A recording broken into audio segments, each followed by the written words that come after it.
and my life, working with, being around him and seeing his creative genius, What about Courtney Love, Eric? Have you had a chance to talk with her about this book or receive feedback from her? I received some feedback. I haven't really spoken to her about it, but the book is not really about my relationship with her and doesn't really concern. I'm more concerned with the bigger issue of which is suicide, putting suicide, the topic of suicide back on the table, and starting trying to end the stigma around it and really get people to reflect on it. I mean, somebody sent me an email, a fan sent me an email like a few weeks ago that they had just finished reading my book, and then they just got word that their best friend had committed suicide, this 19-year-old girl. And I mean, that's really what the book is. Those are the people the book is for. It's not, it's not really concerned with Courtney, but I think she's supportive of all my artistic endeavors as I'm supportive of hers. So. Well, let me ask you about this. I don't know if it's just music, recording for fun, or if these were actual songs. But the buzz out there now about these unreleased songs that Kurt Cobain had been working on before he died. Do you know anything about that? Were you there? Were you a part of those jam sessions? Yes, I mean, I think I was misquoted and words were taken out of context, but he was not recording a solo album per se. He was not going in the studio and recording. I mean, he was working out ideas on, like I have a handheld cassette recorder. This is still the way I work out ideas, and that's how he was working out his ideas in his bedroom. He'd have like a cassette,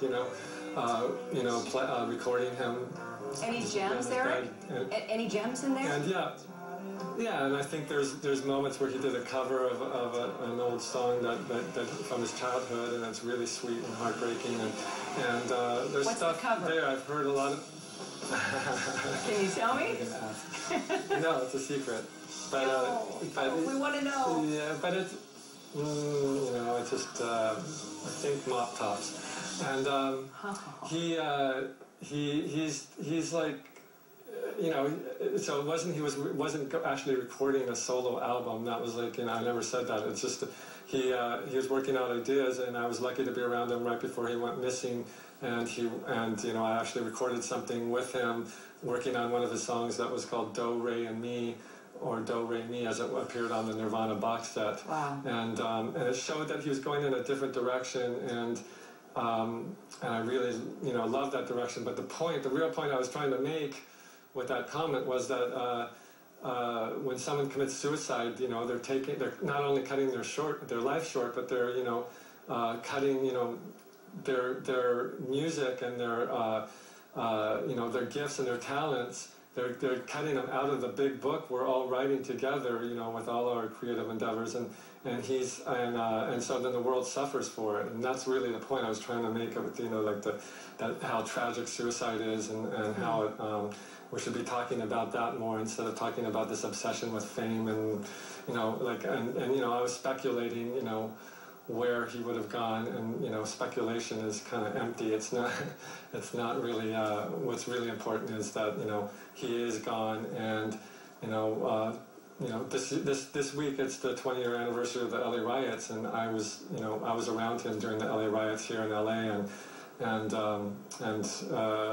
so just memories like that come back to me all the time, about